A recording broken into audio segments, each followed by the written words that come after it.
ঈশ্বরদী জংশনের সাবেক প্রধানমন্ত্রী শেখ হাসিনাকে হত্যা চেষ্টা মামলায় ৯ আসামি, যার মধ্যে বিএনপি নেতা জাকারিয়া পিন্টু খালাস পেয়েছেন। হাইকোর্টের বিচারপতি মোহাম্মদ মাহবুবুল ইসলাম এবং বিচারপতি হামিদুর রহমানের বেঞ্চ এই রায় ঘোষণা করেছেন। ২০১৯ সালের ৩ জুলাই স্পেশাল ট্রাইব্যুনাল ৩-এর ভারপ্রাপ্ত বিচারক মোহাম্মদ রুস্তম আলী রায়ের ৯ জনকে মৃত্যুদণ্ড, ২৫ জনকে যাবজ্জীবন কারাদণ্ড এবং ১৩ জনকে ১০ বছর করে কারাদণ্ড দেন। তবে গত ৫ ফেব্রুয়ারি হাইকোর্ট এই রায়টি খারিজ করে দেন।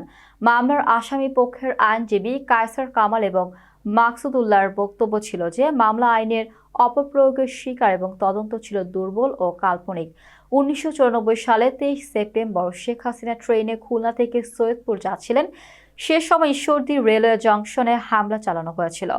হামলায় গুলিবর্ষণ এবং বোমা হামলার ঘটনা ঘটে, যার পরবর্তী সময়ে ওই মামলার তদন্ত শুরু হয়। ২০১৯ সালে বিচারিক আদালতের রায়ে সাজাপ্রাপ্ত ৪৭ জনের মধ্যে ২ জন মারা গেছেন এবং বাকিরা জামিনে মুক্তি পেয়েছেন। এই মামলার মূল আসামি ছিলেন জাকারিয়া পিন্টু, ঈশ্বরদী পৌর বিএনপির সাবেক সাধারণ সম্পাদক, এবং অন্যান্যরা ছিলেন বিএনপি ও ছাত্র দলের বিভিন্ন নেতাকর্মী।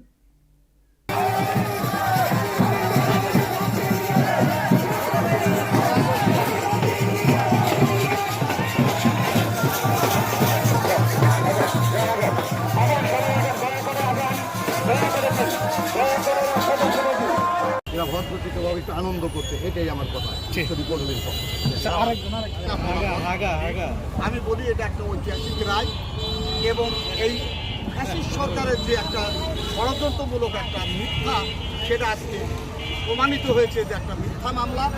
এই জন্য আমি ঈশ্বরদীবাসী এবং আমার প্রান্তীয় নেতা জাকারিয়া পিন্টুর পক্ষ থেকে ঈশ্বরদীবাসীকে, আমার প্রাণের নেতা জাকারিয়া পিন্টুর সালাম এবং ঈশ্বরদীবাসীকে ওনার আগমনের জন্য অপেক্ষার জন্য আমি অনুরোধ করব। এবং আপনারা যে আমাদের এই আনন্দ যে অংশগ্রহণ করে আপনারা যে কষ্ট পেয়েছেন, এটা আপনাদেরও আমি আমাদের পৌর বিএনপির পক্ষ থেকে অসংখ্য ধন্যবাদ এবং আপনারা ভালো থাকবেন এবং আমাদের জন্য দোয়া করবেন।